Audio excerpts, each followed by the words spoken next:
Hi, how are you doing? I am coming to you from my hotel room in Batumi in Georgia, where I'm at the Olympiad. And I want to bring you some games from this tournament. Had some videos of the opening ceremony and inside the playing hall, etc. And as the tournament goes on, I hope to bring you some interesting interviews and stuff like this. But I want to look at crucial game from round 4. It's Fabiano Caruana with white against Vishy Anand. And well, looks like hopefully Fabi is getting in form for the upcoming World Championship. And yeah, this was sort of the first real monster clash of both teams and players in this tournament. So Fabi had white, and this turned out to be quite a crucial game. He opened it with d4. So slowly but surely, mixing it up, moving a little bit away from his e4 openings. But I guess we'll see in November, what he wants to do against Magnus. Knight f6 by Anand, and after e6 we have g3. Not allowing the Nimso, opting for the Catalan. So after d5 we have bishop to g2, and Catalan accepted.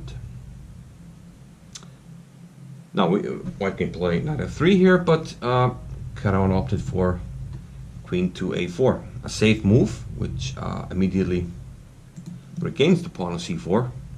In some cases, black can hold on to the pawn. If you go like knight f3, stuff like this. In some cases, black can try to hold on to the pawn. And it can become quite tricky, and you have to know some stuff. But queen f4 is quite a safe move, and I've played this line as well for white, like this, after knight to b to d7, queen takes c4. a6 by black, and this introduces the idea of playing b5, which is always topical in the Catalan. And quite often, if black can play b5, you'll have to play rook b8 because of the pressure on the diagonal. And if after that he can play c5, then as a rule of thumb, black has more or less equalized. But here, Caruana had prepared something, and it might even be a novelty. I mean, I haven't seen this idea. He played bishop to e3. And, well, my database has been unable to find a game with this move. So this is something that Fabi prepared, and actually on chess.com you can read about this, that Rudolf has had, he's the coach of the women's team. He actually walked by into Fabi's room and saw this position on the board. So this was something that Fabi prepared, probably specifically for the game, just some idea that he wanted to play. And that's kind of modern chess in an essence. Sometimes you just prepare an idea for a game. If it's good enough, you play it. It might not be the best, but if your opponent doesn't know it, it's good enough. And Vishy, he's always, fantastically prepared, so you avoid his preparation and you just play a game here. Now, having said that, Vishy played bishop d6. I'm not sure what happens after knight g4. Knight g4 looks very logical because you just attack the bishop, and if the bishop moves, you might even play c5. Note, however, that the knight does become vulnerable on the g4 square, so maybe you can't play c5 immediately, but let's say bishop d2. Maybe you even go back with the knight and then threaten to play c5. What does white do? Maybe it's significant enough that you get bishop d2 for free. So I don't know. Okay, I mean, knight g4 looks logical in a way, but also the knight, it will lose time later in the game. So maybe not too great. Vishy just went for development, bishop d6, preparing to get castled, which he did after queen c2.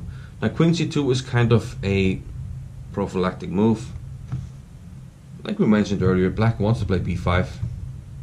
After b5 he has to get out of the way of the diagonal, play rook b8, and then maybe try to play c5. So queen c2 means that you can't play b5 and gain the tempo on the queen, so the queen just retreats. And now you can play b5, and this bishop is a pretty good piece here on long diagonal. preventing black from playing b5. And at the moment the bishop on e3 is actually playing against c5, one of black's main breaks. Again, black can play knight g4 here, and I'm not sure what happens because, well, this is an unknown position. I'm not going to pretend that I know Fabi's preparation or what's going to happen, but after knight g4, maybe bishop d2, and maybe the knight isn't too great here, and okay, black will lose some time as well. But this did not happen. Instead, Vishy castled, and now knight h3. Why knight h3? I mean, it's more logical, right, to develop your knight towards the center. But in this case, okay, black is going to be able to play e5 anyway, if he wants to. So I guess the idea with knight h3 is that you do keep the diagonal open here. The bishop is quite strong here, and black can't play b5, he can't move his pawn. So I guess the idea is to keep this diagonal open and sort of restricts black's play. So the bishops are preventing b5 and c5, and if black can't do that and he plays passively, white finishes development, gets his knight out, he's going to be better. So with that in mind, I guess Vishy felt like he wanted to free himself. He played e5. Caruana castled, and h6. What happens if e takes d4? Looks like a logical move. Logical in a way, but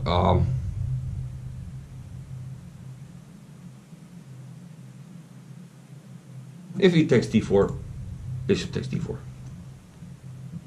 And okay, black probably is okay, but on the other hand, white has free development. I mean, knight c3, the rooks come to the open files, and it's sort of a pleasant position for white. Nothing special, black is still solid, but most likely more difficult to play for black. Vishy opted for h6 instead, and I guess he's playing against the knight. I mean, h6 is preventing the knight from coming here. He's already preventing the knight from coming here. So for the moment the knight is a little bit stupid on h3. But after d takes e5 by Fabi, the knight immediately gains life. He's starting to come to f4. Knight c3, okay, the knight can come to f4 whatever he wants. Queen to e7, rook a to d1. But okay, you know, it seems also logical to play, you know, place this rook here and the other one here. But again, I'm guessing Fabi was predicting that eventually he wants to get this majority rolling. He has a 4 against 3 here. And in many cases in these lines, white is playing e4 and f4 and pushing. After rook e8, knight f4. Good control over the d5 square, which maybe explains c6. Contesting the square. Bishop to d4. I guess this is more to facilitate the e-pawn, occupying the center than doing much for the bishop. g5. And well, remarkably, this is one of the top moves the engine is suggesting, which maybe shows that black's position isn't that easy. And I'm not sure what the best move is for black here, because I feel like even though it's one of the top computer moves, it just feels like it's leaving a ton of weaknesses for black on the king side. After rook takes d3, bishop to e5, queen to 2. Looks like the d file will be firmly under white's control whenever he wants. After bishop to f5, e4, kicking the bishop back.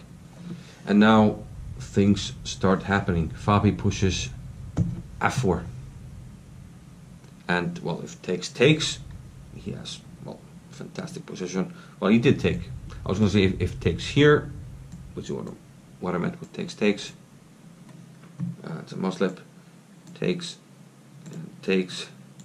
I mean, these pawns are quite strong and still dynamic, and most importantly, they're protected.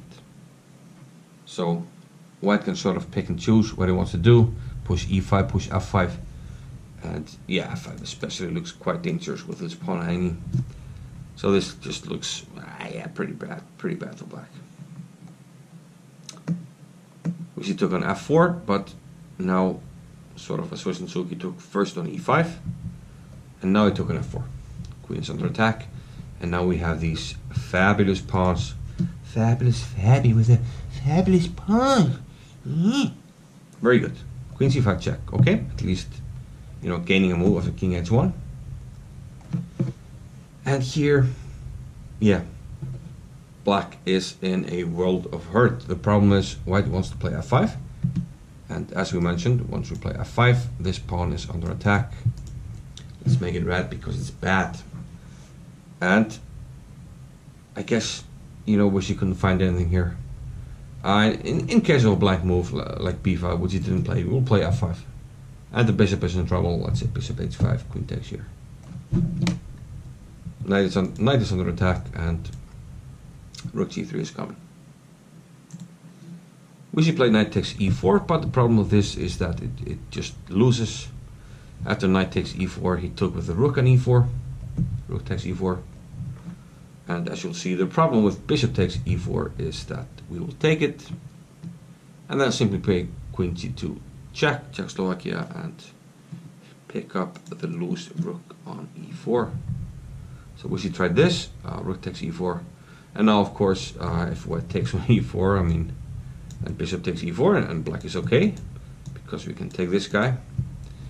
But of course, Fabi didn't fall for that. He played rook g3 up. After rook takes e4, he played rook g3. And this just leaves black completely losing. The rook is hanging.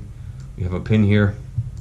So we're threatening to take on e4, and we're also threatening to play f5, winning the bishop.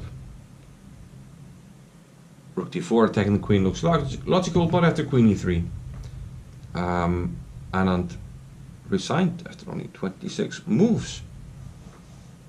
And, well, what can you do? f5 is threatened. You can't really prevent it with anything. It's a mouse slip.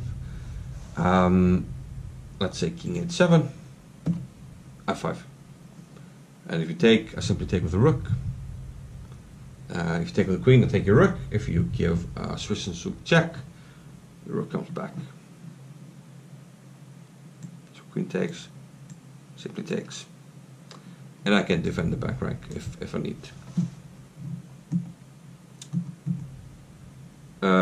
Other moves, let's say king f8, still f5, and still h6 is hanging. The bishop just doesn't have a square.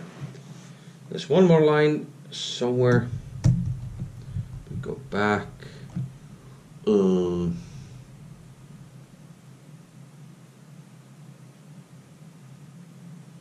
No, actually I don't see it. I mean, f5 is threatened, and it's just game over.